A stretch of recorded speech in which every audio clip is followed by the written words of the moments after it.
Salut à tous les amis et bienvenue pour cette toute nouvelle vidéo. Aujourd'hui on va zioter ensemble le contenu du White Dwarf numéro 518 pour fêter les 50 ans de Games Workshop. Ceci nous gratifie d'un White Dwarf qui a l'air blindé, bon en tout cas je sais pas mais c'est tout dur.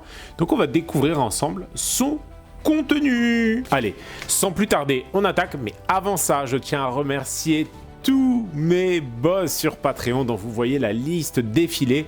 Je le fais maintenant plutôt que de le faire à la fin puisque je sais bien, bande de petits fripons, vous avez une attention très limitée. Tout ça pour vous dire que tous ces gens magnifiques me soutiennent au développement de la chaîne et en contrepartie ils ont droit à tout un tas de tutoriaux peinture. Donc si vous aimez la peinture sur figurine, n'hésitez pas à me rejoindre sur Patreon, ça me poussera à faire toujours plus de contenu par ici.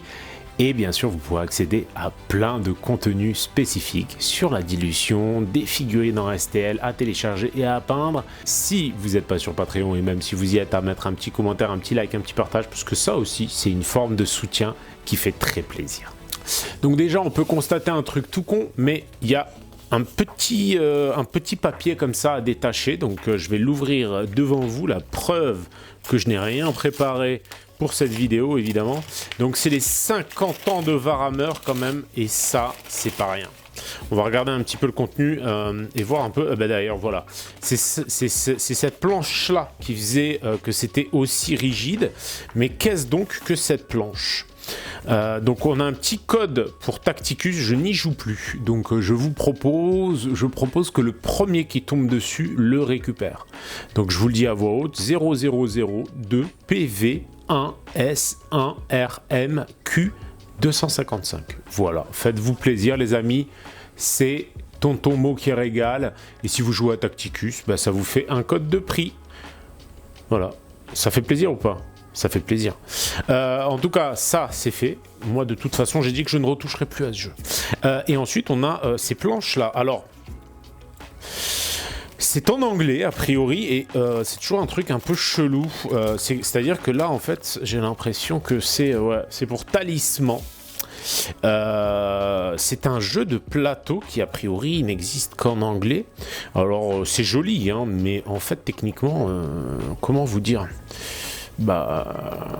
ça a l'air cool hein, mais a priori c'est pas avec ça que je vais me mettre à jouer puisque voilà. Donc écoutez les amis, si vous jouez à Talisman, que vous avez le jeu et voilà que vous voulez recevoir ça, mettez-moi un petit MP sur le Discord. Pareil, je l'enverrai au premier qui me demandera le cas échéant. Je vous demanderai juste de, même pas, hein, j'allais dire de payer un timbre, mais c'est même pas nécessaire. Vraiment, j'en ferai rien, donc pareil, allons-y, décembre arrive à grands pas, c'est l'occasion de faire des cadeaux, surtout que ça m'a strictement rien coûté. Enfin si, le White Dwarf m'a coûté du coup, mais vous m'avez compris. Je mets ça de côté, si ça intéresse quelqu'un, j'enverrai. Je pense que d'ici un mois, si j'ai pas reçu de MP sur Discord, sur le Discord de la chaîne, ça finira à la poubelle. Donc là, vous voyez, franchement stylé la couverture. Et puis on va tourner les pages ensemble.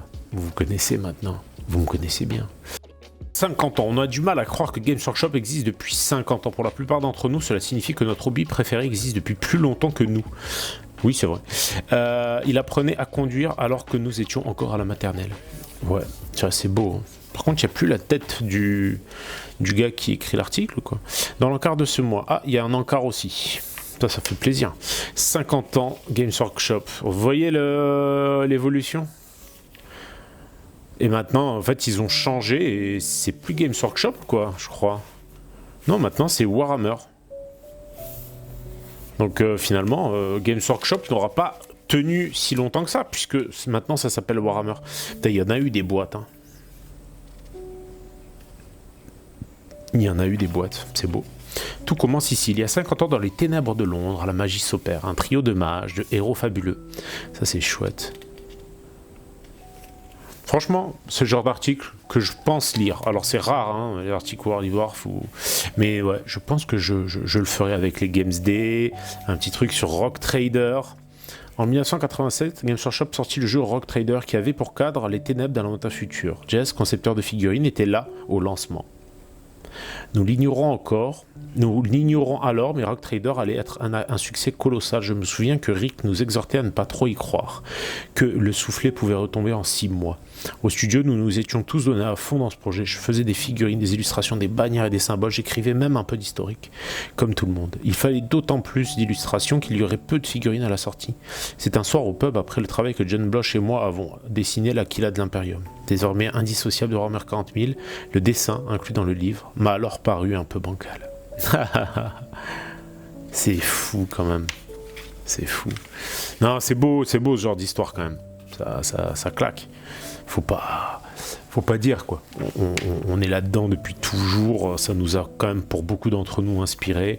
Le Warhammer World, franchement, c'est à faire une fois, je pense. C'est assez cool. Après, on fait vite le tour, hein, franchement. Bon, quitte à y aller un week-end, peut-être, voir si on peut pas les figurines. Ouais, c'est cool. Franchement. Alors, je pense que ça va peut-être plus parler aux vieux gars comme moi, quoi. Mais ça remonte, ça fait remonter quand même des souvenirs. C'est quand même chouette. Puis l'évolution, tu vois.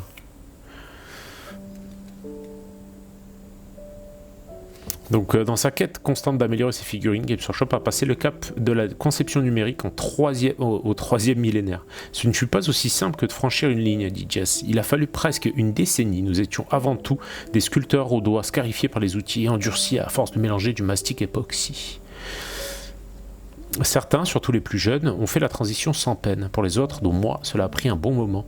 La nouvelle technologie nous a permis d'ajouter aux figurines un degré de détail quasiment inenvisageable jadis, et d'aborder les projets de taille comme le Chevalier Impérial à l'échelle Warhammer 40 000. Ah, c'est cool. Heavy Metal, les différents jeux. Franchement, je vais pas vous mentir, c'est assez rare quand même, en feuilletant un bouquin comme ça, enfin un White Dwarf, que je me dise, parce que souvent je vous fais le débrief et honnêtement derrière, voilà, là je me dis vraiment ça donne envie et je pense que je vais finir de le lire. La suite au prochain épisode, je vous dirai si c'est le cas ou pas. Ah, oh, ça va plus faire le point là. Bah fais le point. Qu'est-ce qu'il y a? Je suis flou pour toi, c'est ça? Bref, donc là, ça c'est sur les illustrations, donc on va se balader dans toutes les illustrations qui sont sorties. Le monde numérique, c'est vrai qu'il y a une passerelle, sur le numérique qui est assez fou, la communauté, les 50 ans à venir, produits dérivés, Planète Warhammer, les lettres du mois. Il y a des belles figues, hein. Franchement il y a des superbes figues. Ça fait plaisir hein, d'avoir des figurines dans le White Dwarf quand même. À chaque fois je dis qu'il faut que je l'envoie et à chaque fois je dis ouais, avant le prochain. Le Saint-Bolter, un historique de l'une des armes les plus emblématiques du 41e millénaire. C'est chouette ça. Le modèle Umbra, le modèle Tigrus, le modèle Phobos et le modèle Godwin. C'est vrai que les designs des derniers modèles sont quand même bien classe. Bataille à travers les âges, rassemblez votre armée. Les règles de cet article évoquent les éditions précédentes, mais à quoi ressemblaient ces vénérables coffrets?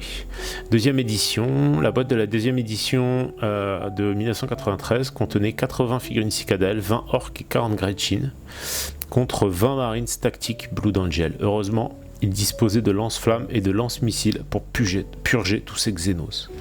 Ah ouais, elle était chargée la boîte. Troisième édition... Putain, c'est ouf. Moi, j'ai connu à partir de cette boîte-là, hein, troisième édition, sortie en 1998. Le troisième opus du jeu mettait en scène pour la première fois une escouade de Black Templar et un Land Speeder contre les perfides Eldar noirs. La boîte contenait 20 guerriers kabbalites pour cribler des chars les Space Marines. Et celle-là aussi, c'était une tuerie, hein, la quatrième édition. Ah, c'est rigolo. Ouais, ils ont mis en fait des objectifs et des modes pour jouer avec le contenu des anciennes boîtes. Franchement, c'est chouette. C'est vraiment cool. Et petit mode de jeu, zone stratégique, à l'ancienne, site de crash Alphus, la bataille de Castres Kraf. L'équipe White Dwarf a choisi de nous faire revivre un événement emblématique du 41e millénaire dans le rapport de bataille de ce mois, la chute de Cadia, putain. Rien que ça, quoi, la chute de Cadia, putain, regardez cette armée. C'est ça qu'on veut voir dans un White Dwarf, des armées de Gogol, en fait. Le truc qu'on n'aurait pas l'occasion de voir dans la vraie vie véritable. Putain. Il y a un river de chaque côté, hein, juste ça. Bah, ça va vite se mettre dans le groin, j'ai l'impression. Donc je vous laisse un petit peu découvrir comme d'habitude. Hein. Moi, cette vidéo, elle a surtout pour but de vous montrer le contenu pour que vous puissiez vous faire le choix finalement de l'achat ou pas de ce White Dwarf, de ce magazine.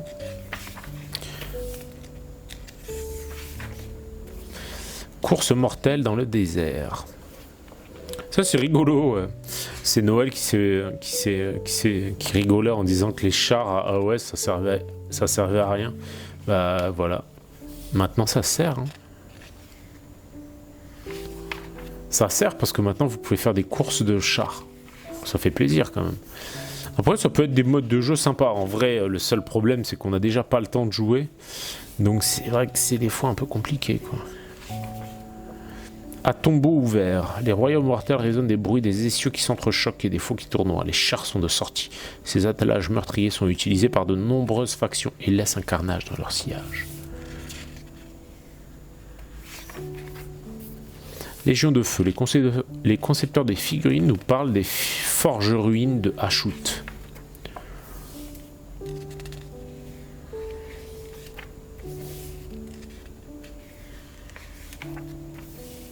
Et c'est pas mal, ça parle de design en fait. Comment ils ont fait, comment ils ont... Pareil, franchement c'est pas dit que je lise pas. Bon alors, les premières pages m'intéressaient plus, mais y a pas, hein, je préfère la version de Bohémonde, y a pas à dire quoi. Le côté full métallique des créatures... Putain mais pourquoi je perds le focus une fois sur deux, c'est quand même hyper bizarre.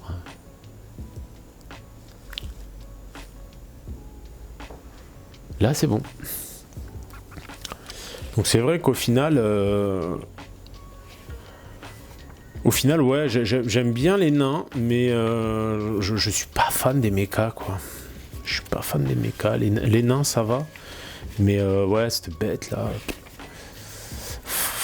Un petit tuto par Émilie du studio Récit de main récit. Les plus grandes histoires jamais contées pour Warhammer. Donc ça c'est un peu un débrief de tous les livres qui existent. Ça fait un peu pub quand même, c'est assez bizarre. Il n'y a pas... C'est un peu bizarre là. Ok, ça donne un peu l'impression de... Ouais, d'accord, ok. On finit là-dessus. Bon, c'est bien pour les gens qui se questionnent, qui ont envie d'acheter des bouquins ou de voir ce qui est contenu dedans, mais ça me paraît bizarre. Accès autorisé. Ah, liaison satellite. Les figurines classiques des membres du studio. Ah, c'est beau quand même. Franchement, ça fait plaisir.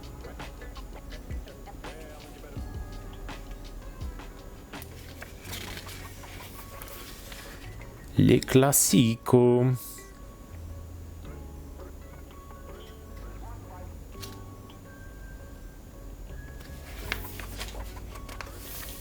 Et après la petite planche, justement, pour pouvoir jouer aux courses mortelles dans le désert.